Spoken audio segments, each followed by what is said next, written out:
Hey guys, tonight we're going to travel back, way back to ancient Mesopotamia, where the first scribes began their long, ink-free, clay-covered careers. Picture it. The air is warm, the riverbanks smell of damp reeds, and every surface seems to be coated in a thin layer of dust that no broom has ever conquered. You're standing in the middle of a bustling settlement, a few thousand years before Netflix, before pizza delivery, before even the idea of socks as we know them. You're here to learn what it felt like to live the life of a Babylonian scribe. Spoiler: it's a lot less glamorous than it sounds, and you probably wouldn't survive the first week, unless you really enjoy clay dust permanently embedded in your fingernails. So, before you get comfortable, take a moment to like the video and subscribe, but only if you genuinely enjoy what I do here. And if you're feeling generous, drop your location and local time down in the comments. I love knowing where everyone is listening from. Now, dim the lights, maybe turn on a fan for that soft background hum, and let's ease into tonight's journey together. You start by squinting against the early morning sun, which is already bouncing off the mud brick walls around you. The Tigris and Euphrates rivers are never far, which means the air carries that earthy, watery smell of silt. Somewhere in the distance, a goat is bleating in a voice that sounds suspiciously like your uncle calling you for dinner. You brush it off and step into the dusty streets of Babylon. Or, depending on the century, perhaps Ur or Uruk. Cities here have a knack for springing up and collapsing like sandcastles at high tide. The first thing you notice about scribes is their status. They aren't kings, priests, or warriors, but they hold a quiet power. When the king wants a law recorded, it's the scribe who presses it into clay. When a merchant lends a sack of barley to a neighbor, it's the scribe who notes it down, ensuring nobody forgets later. Historians still argue whether scribes were respected more for their brains or resented for their nitpicky attention to detail. Imagine being the ancient equivalent of that one co-worker who insists on correcting everyone's grammar in emails. The main tool of your trade is not a pen, not ink, but clay. Endless clay. You dig it up, knead it until it's pliable, and flatten it into small, palm-sized tablets. Each one is a little sticky rectangle of potential knowledge, or potential boredom, depending on whether you're writing about epic poetry or sheep rations. Fun fact: some of these tablets are still perfectly readable today. Meanwhile, your modern grocery list from last week has already been lost to the void. Once you've prepared your tablet, you pick up your stylus, a trimmed reed, sharpened into a wedge. You press it into the clay at careful angles, creating lines and triangles. This wedge-shaped writing, cuneiform, is basically the original font. It's not cursive or block letters. It's more like trying to play Tetris with a stick. And yes, you'd better get it right the first time, because erasing means smudging clay with your finger until the whole thing looks like a failed pottery project. The role of the scribe stretches across everything: tax records, religious hymns, kingly decrees, shopping lists, and even the occasional love poem. Your job description is both accountant and novelist, with a dash of bureaucrat. It's like being forced to write receipts all day, only sometimes your receipts turn into literature. And unlike modern office jobs, you don't get a coffee machine, just water jars that may or may not have yesterday's mosquito still floating inside. The great irony: while kings and priests strutted around visibly in ceremonies, it was the scribes who kept their legacies alive. Without someone scratching their names into clay, those rulers would be as forgotten as last week's dream. Yet for all that importance, scribes didn't exactly live like royalty. You weren't driving the latest chariot or feasting on roasted gazelle every night. You probably had a modest mud brick home, a diet heavy on bread, onions, and beer. Yes, beer. It was safer than water, and you might need a mug or two after spending 10 hours counting goats that never stayed still long enough to tally. Here's the quirky tidbit. Archaeologists have found school tablets showing practice exercises. Some are covered with neat, careful symbols, but others, not so much. Imagine a 4,000-year-old notebook where a student clearly gave up halfway, carving lazy, crooked wedges like, "Yeah, whatever, I'll just wing it." At least kids haven't changed much. Historians still argue whether these sloppy tablets were tolerated as beginner mistakes or if the teacher marched the student outside for a good scolding and maybe a chore involving an extra heavy water jug. Hey guys, tonight we're going to travel back, way back, to ancient Mesopotamia, where the first scribes began their long, ink-free, clay-covered careers. Picture it. The air is warm, the riverbanks smell of damp reeds, and every surface seems to be coated in a thin layer of dust that no broom has ever conquered. You're standing in the middle of a bustling settlement, a few thousand years before Netflix, before pizza delivery, before even the idea of socks as we know them. You're here to learn what it felt like to live the life of a Babylonian scribe. Spoiler: it's a lot less glamorous than it sounds, and you probably wouldn't survive the first week, unless you really enjoy clay dust permanently embedded in your fingernails. So, before you get comfortable, take a moment to like the video and subscribe, but only if you genuinely enjoy what I do here. And if you're feeling generous, drop your location and local time down in the comments. I love knowing where everyone is listening from. Now, dim the lights, maybe turn on a fan for that soft background hum, and let's ease into tonight's journey together. You start by squinting against the early morning sun, which is already bouncing off the mud brick walls around you. The Tigris and Euphrates rivers are never far, which means the air carries that earthy, watery smell of silt. Somewhere in the distance, a goat is bleating in a voice that sounds suspiciously like your uncle calling you for dinner. You brush it off and step into the dusty streets of Babylon. Or, depending on the century, perhaps Ur or Uruk. Cities here have a knack for springing up and collapsing like sandcastles at high tide. The first thing you notice about scribes is their status. They aren't kings, priests, or warriors, but they hold a quiet power. When the king wants a law recorded, it's the scribe who presses it into clay. When a merchant lends a sack of barley to a neighbor, it's the scribe who notes it down, ensuring nobody forgets later. Historians still argue whether scribes were respected more for their brains or resented for their nitpicky attention to detail. Imagine being the ancient equivalent of that one co-worker who insists on correcting everyone's grammar in emails. The main tool of your trade is not a pen, not ink, but clay.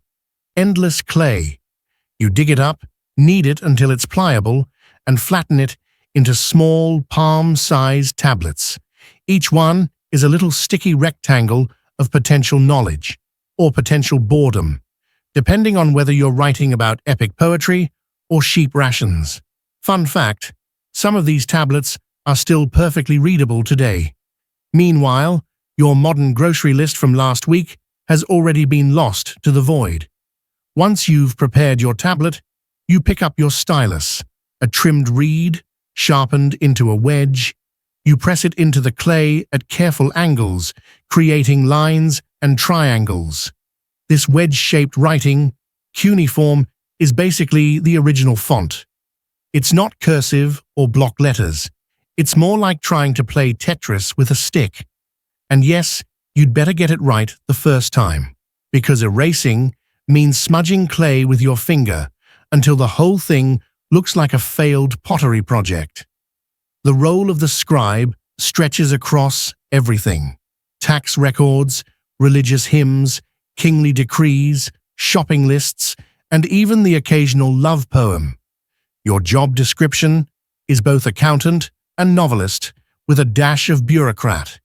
It's like being forced to write receipts all day, only sometimes your receipts turn into literature. And unlike modern office jobs, you don't get a coffee machine, just water jars that may or may not have yesterday's mosquito still floating inside. The great irony: while kings and priests strutted around visibly in ceremonies, it was the scribes who kept their legacies alive. Without someone scratching their names into clay, those rulers would be as forgotten as last week's dream. Yet for all that importance, scribes didn't exactly live like royalty. You weren't driving the latest chariot or feasting on roasted gazelle every night. You probably had a modest mud brick home, a diet heavy on bread, onions, and beer. Yes, beer.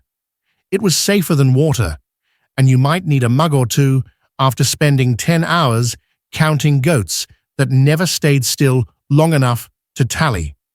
Here's the quirky tidbit. Archaeologists have found school tablets showing practice exercises. Some are covered with neat, careful symbols, but others, not so much. Imagine a 4,000-year-old notebook where a student clearly gave up halfway, carving lazy, crooked wedges like, "Yeah, whatever, I'll just wing it." At least kids haven't changed much. Historians still argue whether these sloppy tablets were tolerated as beginner mistakes, or if the teacher marched the student outside for a good scolding and maybe a chore involving an extra heavy water jug. You walk through a courtyard where other scribes sit hunched over, scratching away. The sound is faint but constant, the soft tap-tap of stylus into clay. It's oddly soothing, like rain hitting a window, except instead of raindrops, it's thousands of tiny triangles embedding themselves into human history. Every now and then, someone sighs deeply, stretches their back, and mutters something under their breath that you're glad you don't understand. Scribe humor is probably as bad as modern accounting jokes. As the sun climbs, you notice the way light glints off drying tablets laid out on racks. They'll be stored in temple archives, palace storerooms, or shoved under floorboards, waiting for some modern archaeologist to rediscover them millennia later. You picture one of your shopping lists: 2 onions, 3 loaves, 1 jar of beer, being displayed in a glass case at a museum, and you can't help but laugh. Imagine a tourist paying $10 to see your reminder to buy onions. By now, you're starting to understand the peculiar balance of power scribes held. You aren't glamorous, but you are indispensable. Without you, kings can't boast, priests can't collect offerings, and merchants can't cheat each other. You are the human hard drive of your society. And though clay dust coats your hands and your back aches from endless hunching, you also carry a quiet satisfaction. You're literally writing the first pages of history. Of course, whether you'd actually survive this job is another question. Between the endless clay dust, the lack of ergonomic chairs, and the daily risk of sunburn, you'd probably call it quits by lunchtime.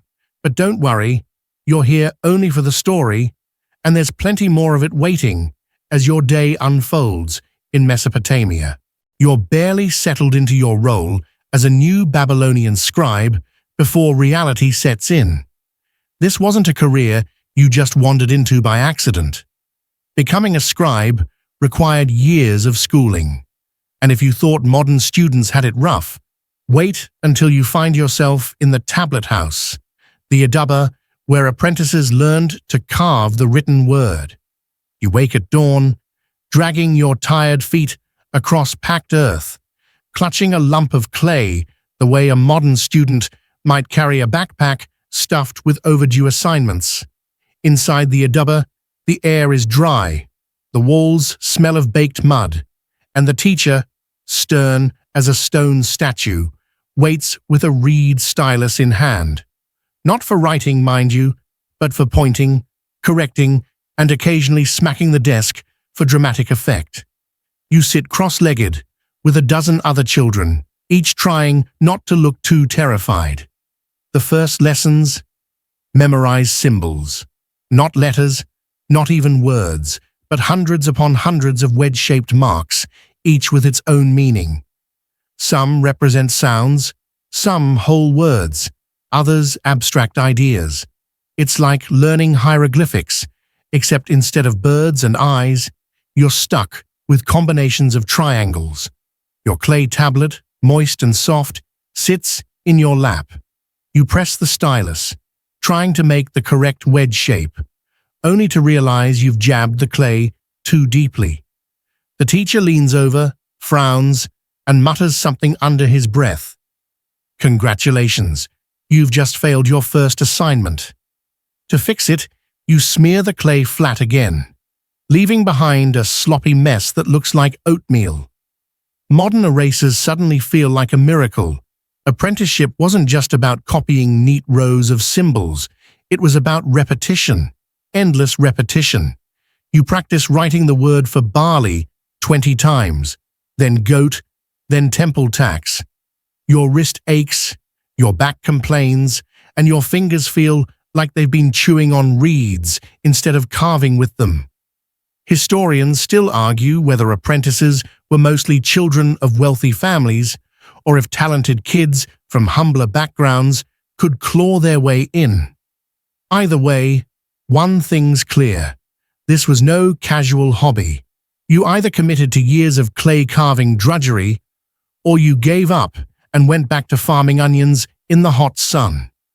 Every now and then, you glance at the other kids. Some are neat freaks, producing elegant little wedges that look almost professional. Others are clearly struggling. One boy nearby has turned his tablet into a chaotic scattering of triangles, like a hedgehog rolled through it. And then there's the prankster who tries to sculpt a doodle of a donkey instead of writing grain. The teacher notices, of course, and suddenly the prankster is tasked with fetching water jars all afternoon. The moral: don't doodle donkeys on your clay homework. And yes, punishments were a real part of this training. Some surviving tablets even contain student complaints, scrawled in frustrated wedges. The teacher hit me, or he punished me with a stick. You can practically hear the ancient equivalent of, "Ugh, I hate this class." At least modern kids can vent on social media. Here, your complaints become archaeological evidence for future generations. Still, there's a rhythm to the day. Morning drills in symbols, short breaks with bread and dates, then back to copying longer texts. Sometimes you're tasked with memorizing proverbs. One tablet lists wisdom like, "A scribe who knows nothing, what is he?" Or, "He who does not listen, his learning will vanish." It's the ancient equivalent of motivational posters, except instead of a sunset and an eagle, you've got clay and wedges.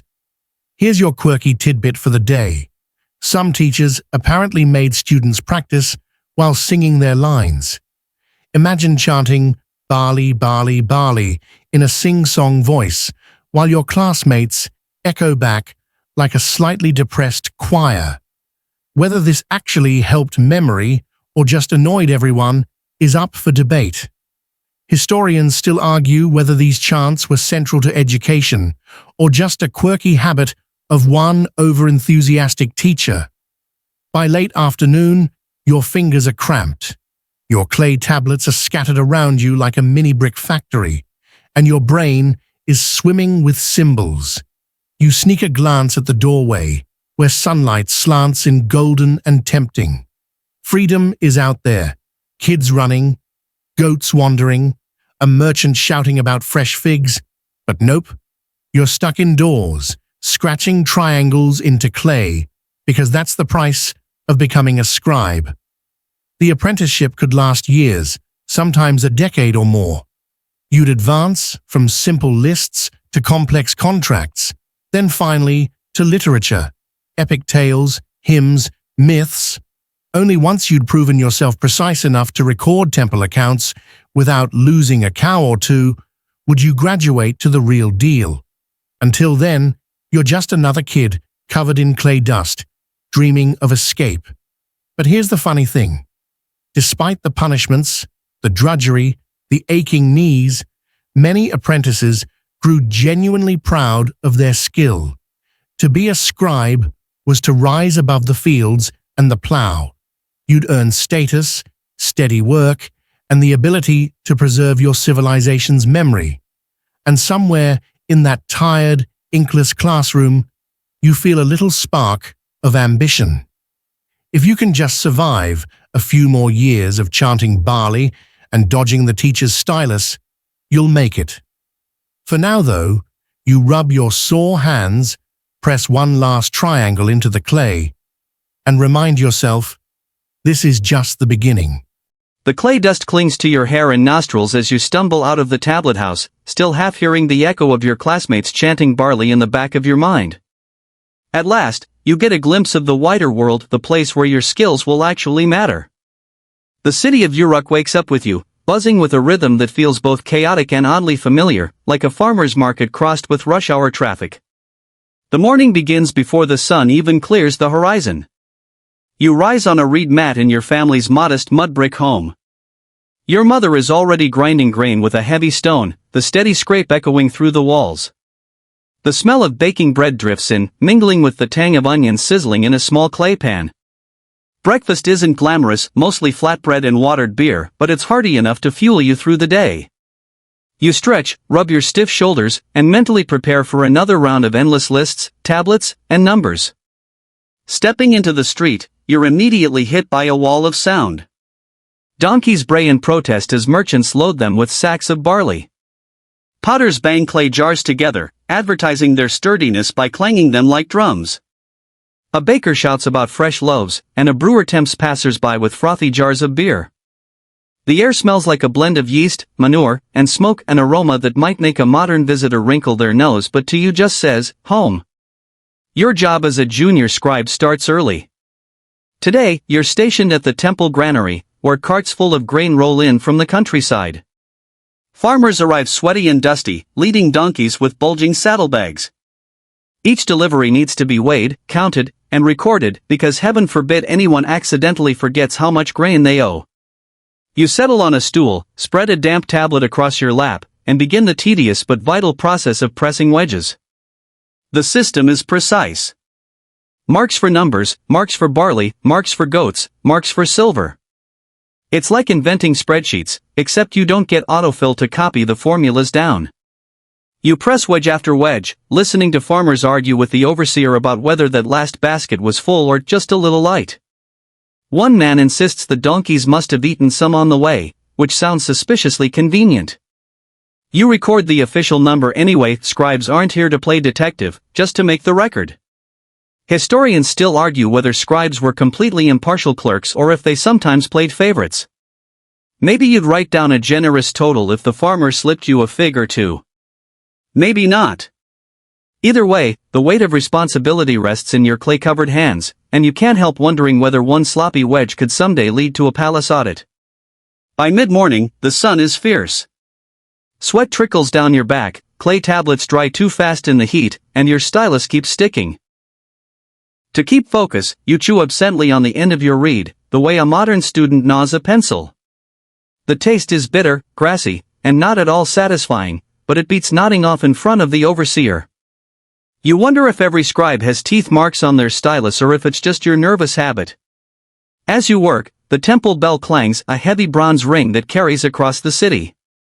Priests in long robes sweep past with solemn faces, carrying baskets of bread and jars of beer as offerings to the gods. You pause for a moment, stylus hovering over clay, watching the procession. The sight is impressive, even moving, but you can't help thinking, someone has to record all that bread and beer, too. And guess who that someone usually is? Yep, scribes again.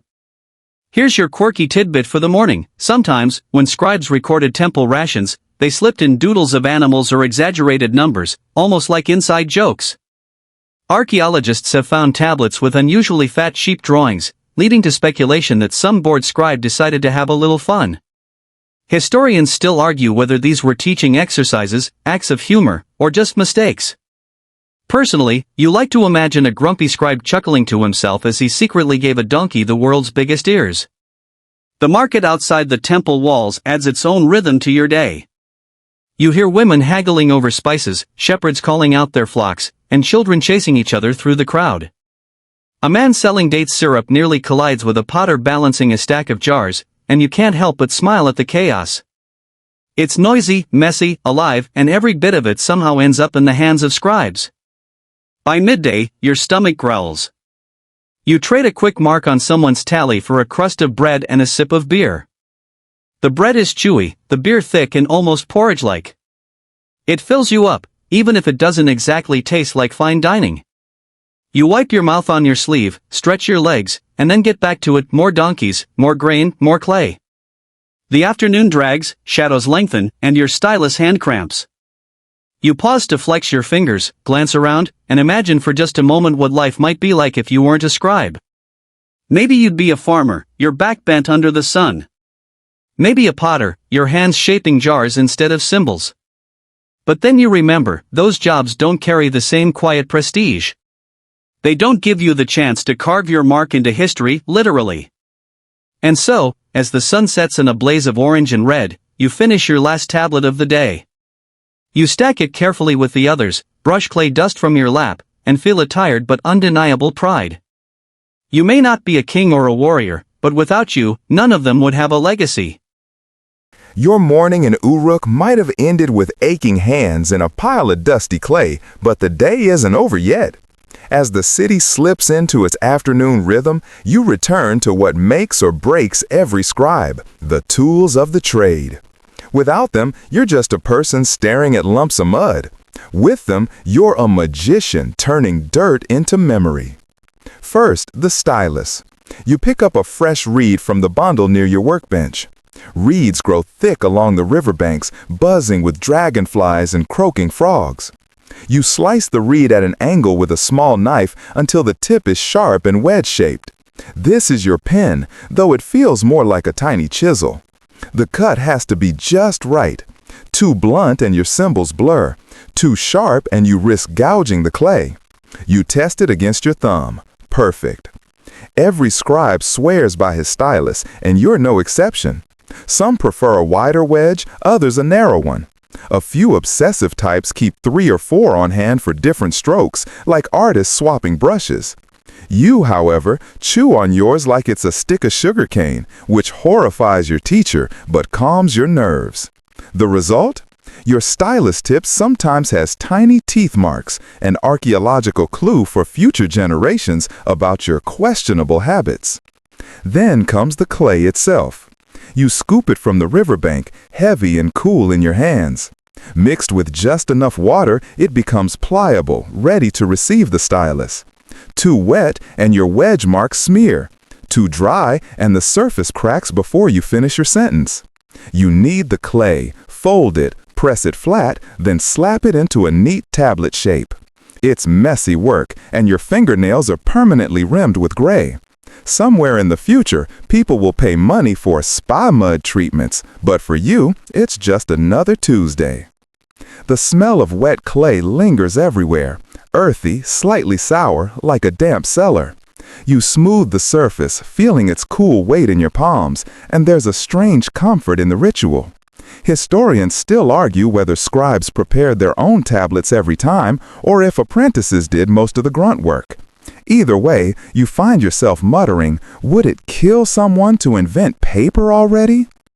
You don't just write on clay tablets, though. Sometimes wax-coated boards or even stone are used for important inscriptions. But clay dominates daily life because it's cheap, abundant, and accidentally durable. Once dried or baked, these tablets outlast almost anything. Fire destroys buildings, floods wash away walls, but those little clay blocks endure. You laugh to yourself. Your to-do list might be around longer than the king's palace. As you settle into your seat, you think about the archives. Whole rooms stacked with tablets, shelves groaning under the weight of recorded grain counts, contracts, and hymns. Walking through one feels like wandering into a mud brick library where every book is heavy, square, and written in triangles. It's impressive, yes, but also a nightmare if you ever misfile a tablet. Imagine needing one specific receipt from 3 years ago and having to sift through piles of clay blocks. You suspect some poor apprentice is still looking. Here's your quirky tidbit. Some scribes carved practice tablets shaped like little lentils, no bigger than your palm. Archaeologists find them scattered like ancient stress balls. You imagine a student fiddling with one in class, tossing it in the air, then hastily scribbling on it when the teacher walks past. Historians still argue whether these mini tablets were genuine exercises or just toys. Either way, they'd fit neatly in your pocket if Mesopotamian tunics had pockets, which sadly they don't.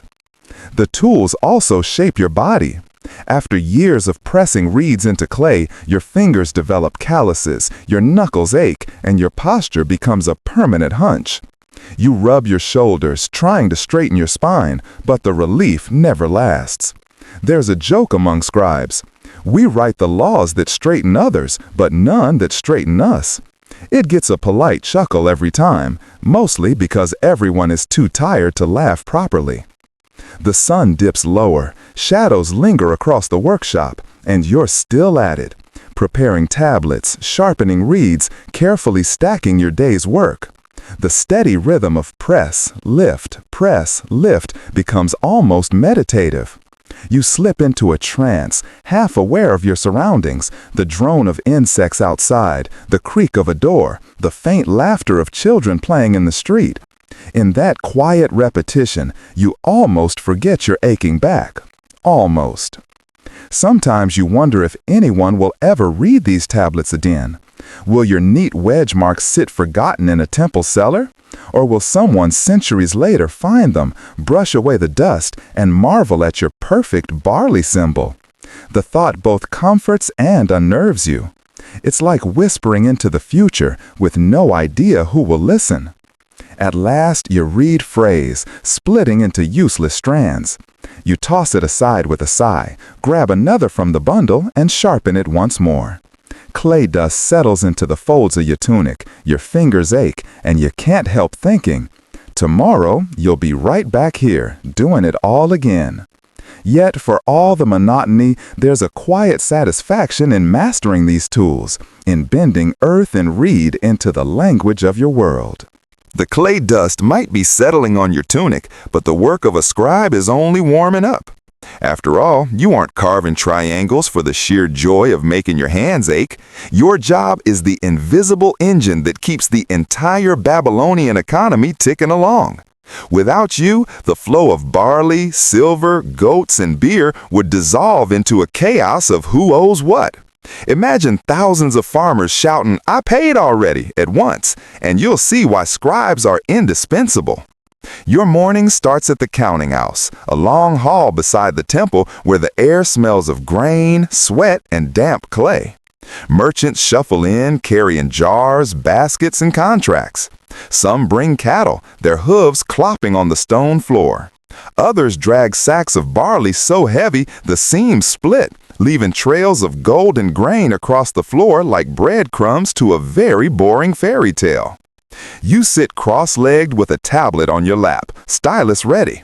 A merchant approaches, huffing from the weight of his goods, and you begin your dance of numbers. One mark for 10 goats, another for a jar of silver, another for barley. It's like juggling, except your balls are tiny wedges that could ruin a contract if angled wrong. Here's the mainstream fact. Mesopotamia basically invented accounting. Every contract, loan, and tax collection was meticulously tracked in cuneiform. That's right, before people wrote epic poetry or love letters, they wrote receipts. Humanity's first words weren't "I love you," but "You owe me 3 jars of beer." You scrawl carefully, the clay squishing slightly under your stylus when a debate breaks out nearby. A farmer insists his goats are healthier than average and should count for more. The overseer rolls his eyes, mutters something about "a goat is a goat," and you suppress a chuckle. You just write down the number. Nobody asked for your opinion. Still, it amuses you that the ancient equivalent of "my car is worth more than the trade-in value" existed millennia ago. Not every record is dull, though. Some tablets list elaborate trade routes, merchants shipping lapis lazuli from Afghanistan, cedar wood from Lebanon, or copper from Oman. You feel a thrill at the idea that your wedges connect distant lands, like the world's first global spreadsheet. Historians still argue whether scribes truly understood the vast networks they recorded, or if they were just writing down numbers without grasping the bigger picture. But sitting there, pressing neat triangles into clay, you like to think you're part of something larger than yourself. Then there are the loans. Oh, the loans. A farmer borrows seed grain in spring, promising to repay after the harvest. You note the terms: interest at 1/3, due after so many months. If the harvest fails, well, let's just say the debtor might spend more time hoeing the temple fields than his own. You wonder how many lives hinged on the neatness of your wedges. One crooked symbol and someone could owe 3 goats instead of 2. No pressure. Quirky tidbit. Some tablets survive with what look like doodles of tally marks scratched into the margins, possibly by scribes double-checking their math. Imagine the first accountant scribbling, "Does this add up?" next to a loan contract. You grin at the thought. Ancient auditors existed, and they probably weren't much fun at parties either. The day stretches into afternoon, and the hall grows stifling. Dust swirls in the air, coating your tongue with grit. You wipe your forehead, glance at your tablet, and wonder if you'll ever stop dreaming in wedges. The repetition is endless, yet necessary. The economy doesn't care if your hand cramps. Somewhere outside, children laugh and splash in a canal, free from clay tablets. You sigh and press on. Occasionally, the overseer checks your work. He scans your tablet with narrowed eyes, nods once, and grunts approval. No words of praise, no good job, just a grunt. You take it as a win. After all, in a world where a single smudged wedge could mean a lawsuit, silence is the highest compliment.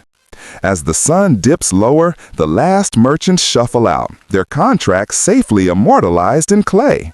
You stack your tablets, each one drying into permanence, and stretch your aching legs. The economy will keep moving tomorrow because of you. No fanfare, no applause, just the quiet pride of knowing every goat, jar, and sack is accounted for. And as you trudge home, clay dust sticking to your skin, you can't help but laugh at the absurdity. Thousands of years from now, someone in a museum will peer at your neat wedges under glass and whisper, "Look, the first accountant." The workday might be over, but your duties as a scribe don't stop at balancing goats and tallying grain. Every so often, the overseer drops a different kind of assignment in your lap, one that feels almost indulgent compared to columns of numbers. Today, you're tasked with copying a story. And not just any story, but one of those grand, sweeping epics that makes your cramped reed stylus hand feel like it's part of something bigger than ledgers and loans. You sit cross-legged on the floor of the tablet house, fresh clay balanced on your knees. The stylus hovers, and you press the first wedge. Gilgamesh. The name itself feels heavier than barley counts or temple taxes. You've heard the tale recited by priests before, sung in slow, rhythmic chants by storytellers in the square. Now, it's your job to trap those words in clay, one careful triangle at a time. The story unfolds as your stylus dances. Gilgamesh, king of Uruk, mighty but flawed. He battles Enkidu, wrestles with gods, searches for immortality. As you carve, you wonder if kings secretly squirm reading these stories. After all, not every king comes out looking wise. Historians still argue whether scribes wrote these epics as state propaganda or as subtle critiques of their rulers. You press your wedges with a tiny smirk, imagining Gilgamesh himself sitting in the audience, arms crossed, muttering, "That's not how it happened." Here's a quirky fact. Archaeologists have found practice tablets where apprentice scribes copied lines from epics but got distracted halfway through, leaving half-finished sentences or random symbols that look suspiciously like doodles. Maybe one apprentice got bored during the flood story and thought, "Nope, I'm done with this rain business." You sympathize. Writing about God smiting humanity can be less thrilling after 4 hours of clay pressing. Yet, there's something hypnotic about the rhythm. Line after line, you feel yourself pulled into the tale, as though the wedges themselves are whispering. Your stylus taps against clay in steady beats, like a drum accompanying the narrative. Outside, donkeys bray, children laugh, merchants argue. But inside the tablet house, you're in the cedar forests with Gilgamesh, battling the great Humbaba. The best part? Every so often, the story sneaks in a detail so mundane it makes you laugh. Lists of gifts to gods, descriptions of banquets, or how many jars of beer were consumed after a battle. You pause, chuckling softly, because even in legends, it always comes back to food and drink. Maybe humanity hasn't changed that much after all. Of course, the clay has its own limits. Unlike parchment or paper, it doesn't allow for sprawling prose. You press a few lines, smooth the surface, and realize you need another tablet. The Epic of Gilgamesh stretches across a small mountain of clay, each tablet heavy enough to knock someone unconscious if dropped.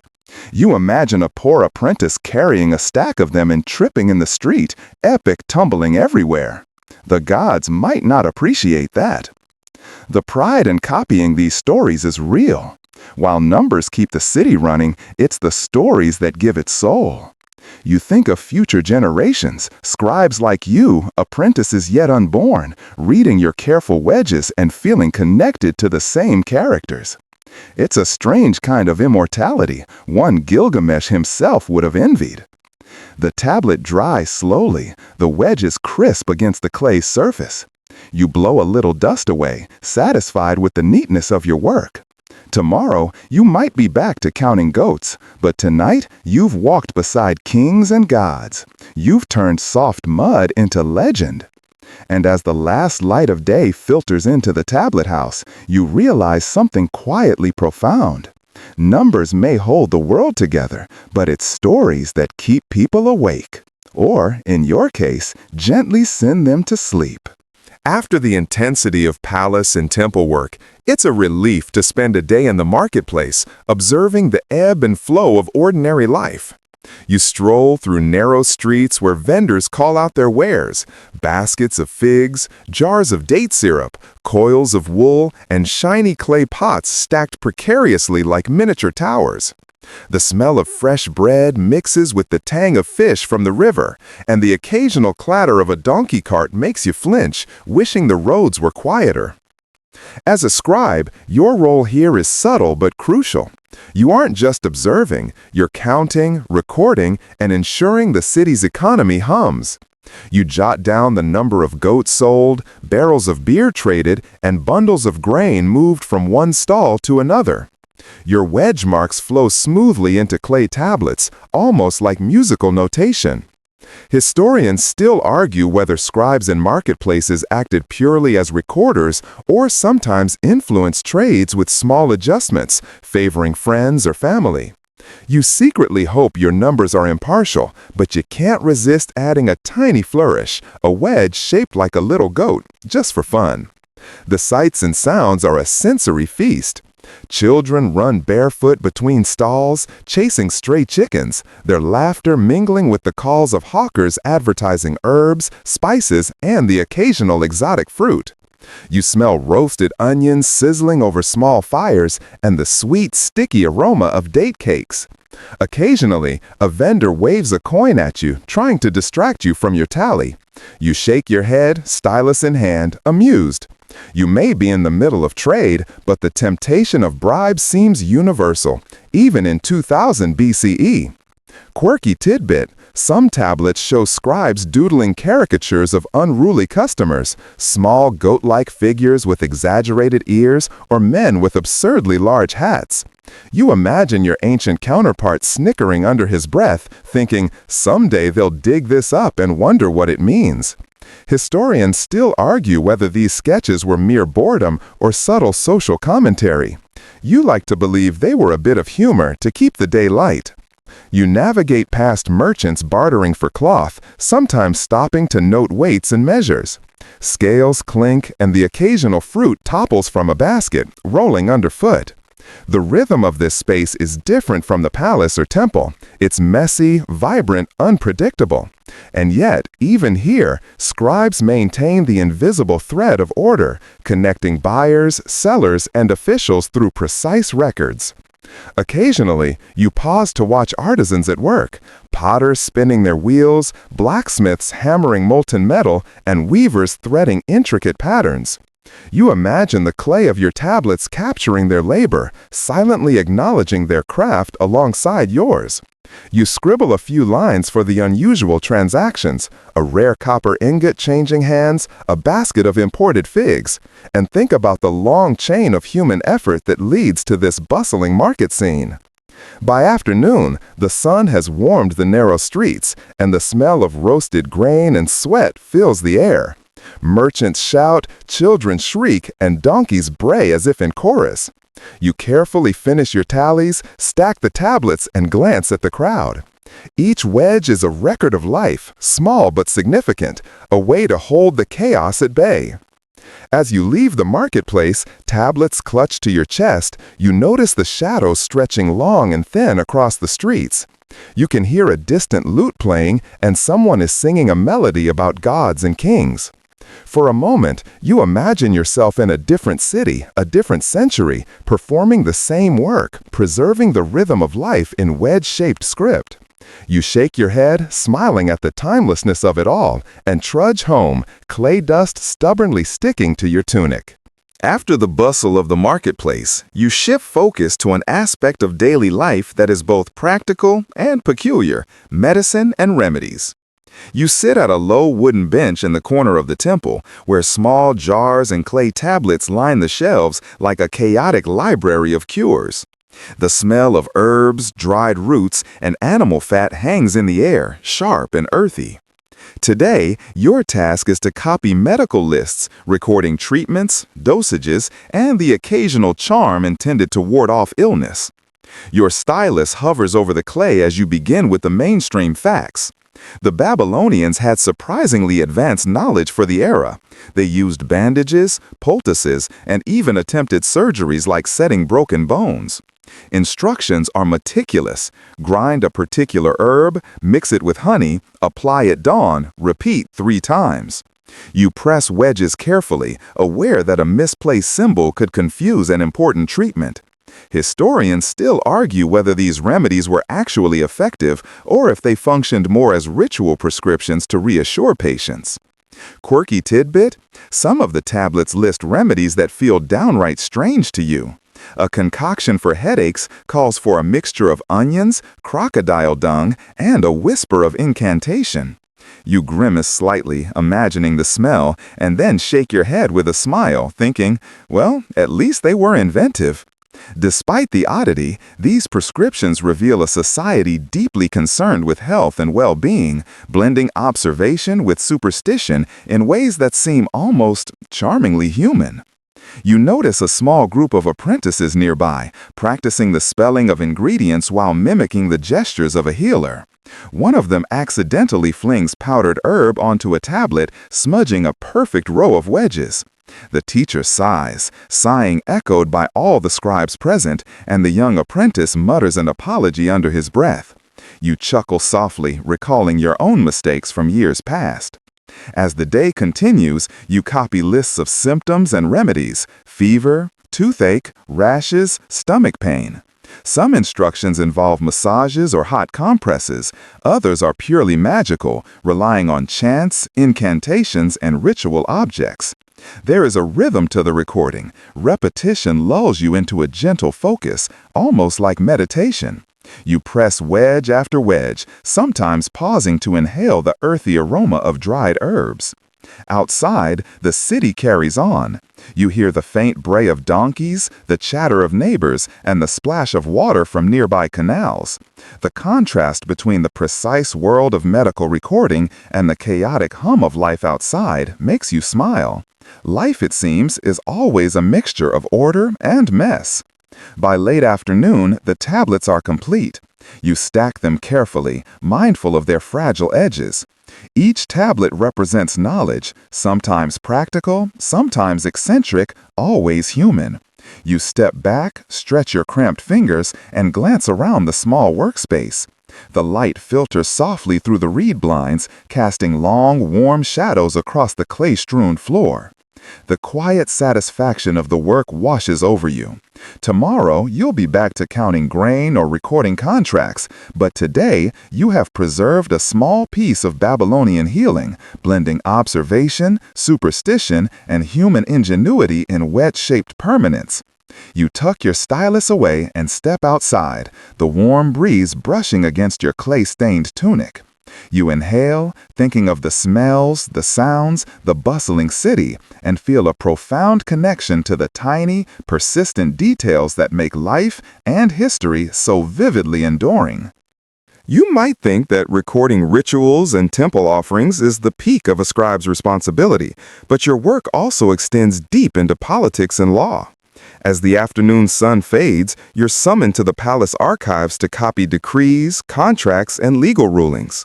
You trudge along narrow streets, clay dust coating your sandals, and pass merchants closing their stalls and children chasing stray goats.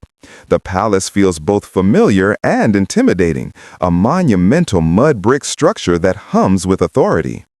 Inside, scribes bustle about, tablets clutched to their chests, voices low but urgent. Today, your task is a batch of legal contracts, sales of land, marriage agreements, and a few unusual cases that read like disputes over who gets the best goats. Your stylus hovers, ready to transform spoken words into enduring clay marks. Mistakes here aren't just embarrassing, they could affect someone's property, livelihood, or social standing. Historians still argue whether scribes had discretion in interpreting ambiguous decrees or if they merely acted as impartial recorders. Either way, your fingers tremble slightly as you begin. The contracts are precise, almost ritualistic in their wording. Each party's name, lineage, and promise must be noted accurately. One misaligned wedge could mean the difference between 2 goats and 3, which in this society is a serious deal. You marvel at the level of detail, land measurements, boundaries, the exact number of livestock, even the names of witnesses. It's like a combination of law school and accounting, with the added pressure of permanent ink, or rather, permanent clay. Quirky tidbit, archaeologists have discovered some tablets with what appear to be tiny corrections, erased wedges, scribbles, and even doodles of annoyed scribes' faces in the margins. You imagine your fellow scribes sighing mid-contract, muttering, "Yes, yes, I get it. 3 goats, now leave me alone." It's comforting to know that ancient bureaucrats had the same petty frustrations we do. As you press wedge after wedge, you notice reoccurring disputes. Neighbors squabbling over shared irrigation channels, merchants trying to claim more than their fair share of grain, even a case where a man attempted to sell his donkey twice. You suppress a laugh, imagining modern lawyers shaking their heads over the same antics. The palace archivists glance at your work, frown at a misaligned mark, and grunt in approval. That's the closest you'll get to a compliment today. Politics isn't limited to contracts, of course. Kings issue edicts on tax rates, festival dates, or military levies, and scribes are the conduit. You copy these decrees with precision, feeling the weight of authority in every wedge. Miswriting could lead to misunderstandings, riots, or worse. You pause, imagining a confused farmer reading an incorrect tax tablet and throwing his barley into the river in protest. While you write, you notice the smell of ink lamps burning nearby and the distant clatter of guards pacing. The air is tense but rhythmic, like a quiet orchestra of administration. You trace each wedge slowly, savoring the tactile satisfaction while remaining acutely aware that this is history in motion. By evening, your stack of completed tablets grows tall, each one a permanent testament to disputes, resolutions, and social order. You feel a quiet pride. Without scribes, kings could issue decrees into a void, contracts would dissolve into arguments, and civilization would be a messy, unrecorded chaos. You brush your hands off, noting that tomorrow you'll return to this same room, same stylus, same clay, continuing the delicate balance of law, politics, and memory.